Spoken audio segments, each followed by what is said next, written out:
Et non seulement ils ont cette faculté à finalement à nous, bousculer, mais aussi à le sublimer. Et ça me semble absolument essentiel. Et je prends souvent l'exemple de Léonard de Vinci, en disant au fond, si on se remettait à l'époque de la Renaissance, aujourd'hui on le voit avec une distance, on a l'impression, parce qu'on a reconstruit tout le discours, hein, que la Renaissance est une époque extraordinaire, des grandes découvertes, ceci, etc.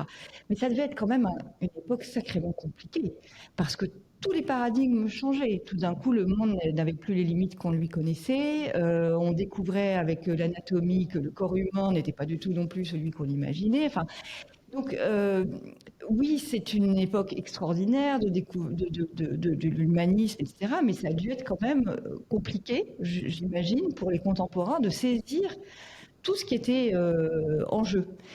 Et s'il y a une personne qui, je pense, aurait pu, enfin, qu'on aurait aimé rencontrer, qui aurait pu saisir toute cette complexité dans sa globalité, c'est quelqu'un comme Léonard de Vinci.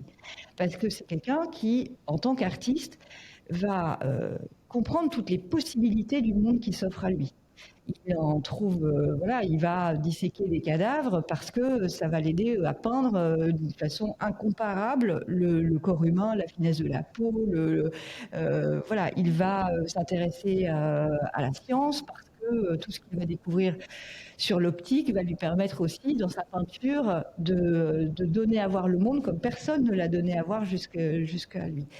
Donc, je pense vraiment que l'art, les artistes ont cette faculté de saisir le monde, de s'en emparer, et, et plutôt que de se dire oh là là, mais c'est épouvantable, de réinventer quelque chose.